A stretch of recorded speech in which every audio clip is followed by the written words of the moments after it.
traversez une période de transition et vous devez prendre une décision cruciale pour votre avenir et vous vous sentez bloqué par le bruit, l'urgence ou la peur. C'est normal. On nous apprend partout à planifier, à analyser, à forcer le passage même. Mais la performance saine ne naît pas de la force. Elle naît de l'alignement. Aujourd'hui, je vous partage comment retrouver une clarté totale pour prendre des décisions justes, non pas sous la pression extérieure, mais à partir de votre vérité intérieure.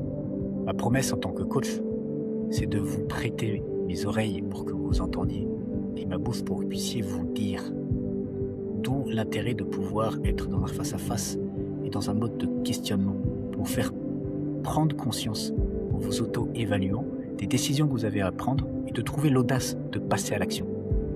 Alors pour vous transmettre cette méthode d'écoute et de décision éprouvée, l'objectif que j'ai à vous proposer, c'est de passer la dispersion à l'apaisement, sans jamais sacrifier vos valeurs, votre intégrité, ni même votre spiritualité. La preuve que je peux vous donner, c'est que cette approche, je l'ai forgée au fluent de 2 vies. Première moitié, passée dans l'église, à exercer le ministère sacerdotal en tant que prêtre, à l'écoute des âmes. Et la seconde moitié, dans l'entreprise privée. Après l'école de commerce, chez Saint-Gobain, Leroy Merlin a dirigé des équipes jusqu'à plus de 40 personnes.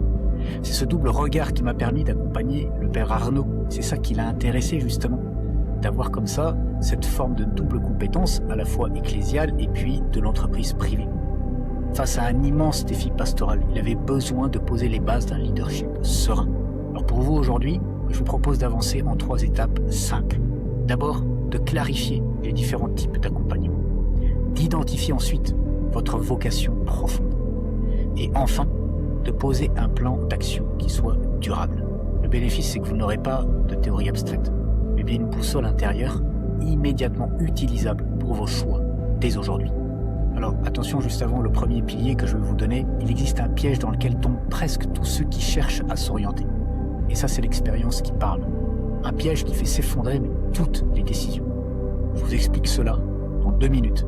Et commençons d'abord par la première étape, le premier pilier, poser le bon cadre. Le premier pilier, c'est la clarté des espaces qu'il faut savoir distinguer, mais pour mieux unir. Et pour avancer en sécurité, on le sait, l'être humain a besoin de repères clairs. Dans mon parcours, j'ai appris qu'il existe 3 espaces distincts et qu'il ne faut jamais mélanger. Le premier, c'est celui de l'accompagnement spirituel. C'est le lieu de la vie intérieure, de la foi, de la relation à Dieu, sous la motion de l'Esprit Saint, un espace de gratuité, où l'accompagnateur se fait le témoin, le guide, et discret. Le vrai accompagnateur à ce moment-là, c'est Dieu. Et c'est pas forcément le prêtre. Ça peut être un laïc, pour autant que l'un ou l'autre ait non seulement la mission de l'Église, mais aussi les compétences requises pour vous accompagner dans cette dimension-là. Le deuxième espace, c'est la démarche thérapeutique. Celle qui soigne les blessures du passé, les souffrances psychologiques. Et là, on ne s'improvise pas. C'est le domaine des psychologues, des médecins, vers qui je réoriente en fait dès qu'il y a un besoin dans l'accompagnement que je peux proposer. Et là encore, il y a un enjeu vital. Il faut bien connaître ces différents périmètres pour savoir dans lesquels on reste, sur ceux sur lesquels on a une expertise qui va vraiment aider. Il m'est arrivé comme ça de passer la main à un professionnel de santé parce que la personne que j'accompagnais était dans un tel état que mon domaine spécifique de coaching ne pouvait pas l'aider. Et cette personne avait à ce moment-là besoin d'une aide médicamenteuse que le psychiatre a pu lui fournir. Et moi, mon enjeu, ça a été de l'amener à ça. Et en ce sens, le coaching a été réussi. Mais le troisième espace, c'est justement le coaching professionnel. Et c'est là que je me situe aujourd'hui avec Vocatio Coaching. C'est un espace, disons, laïque, neutre, et régi par un contrat, ancré dans le présent, et on oriente vers l'action avec un objectif précis pour toujours plus d'autonomie. Alors le piège mortel dont je vous parlais, c'est justement la confusion des genres. Parce que vouloir régler un problème de management par une prière, ou chercher une direction spirituelle auprès d'un consultant business, ça va être compliqué. C'est même la garantie de la frustration. Ce mélange de genres-là, il est même dangereux. Et ma déontologie de coach est validée par mon superviseur, c'est garantir que nous restons toujours dans le cadre de votre liberté. Alors maintenant que le cadre est, disons, sécurisé, une question se pose. Sur quoi s'appuie-t-on concrètement pour décider quand on se sent dispersé? C'est ici qu'intervient le cœur de ma méthode. Peut-être une approche un peu à contre-courant du développement personnel classique. Deuxième pilier, c'est la méthode AM. Alignement, motivation et exaltation. Parce que dans mes accompagnements, j'utilise cette approche que j'ai modélisée de mon propre parcours. Le premier secret du discernement, c'est l'alignement, ce que je vous disais en introduction. Pour s'aligner, il faut découvrir sa vocation profonde. Alors qu'est-ce que cela signifie? Rien de dogmatique, ou même de mystique, c'est l'analyse minutieuse, incarnée finalement, de votre expérience vécue.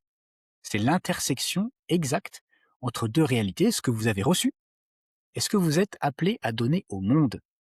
C'est cette dynamique-là qu'on va chercher. C'est le lieu unique où vos actions génèrent de la joie, de la liberté, il y a un impact réel sur les autres. Le développement personnel classique enferme parfois sur l'ego. La méthode AM, elle, ouvre des fenêtres. Et c'est en comprenant comment vous contribuez à la vie des autres que vous trouvez votre juste posture de leader, parce qu'il se justifie dans le don du meilleur de soi-même. Alors, identifier sa vocation profonde apporte un immense apaisement. Mais soyons réalistes, comment éviter que les vieux réflexes de surmenage ne reviennent?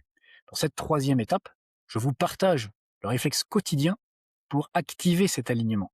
Troisième pilier, l'exaltation ou le cœur qui écoute. C'est la manière de passer comme ça de l'alignement à l'exaltation. Et bien comprise, hein, c'est-à-dire au déploiement concret de vos projets. Et c'est d'abord une attitude intérieure, maîtresse. Je la nomme le cœur qui écoute. Évidemment, une inspiration biblique, mais pour un dirigeant ou un cadre, cela consiste à s'accorder un rituel, un espace quotidien de silence, de respiration consciente, peut-être souvent, parfois, plusieurs fois dans la journée, non pas pour fuir l'action justement, et pour calmer le mental et revenir à l'essentiel.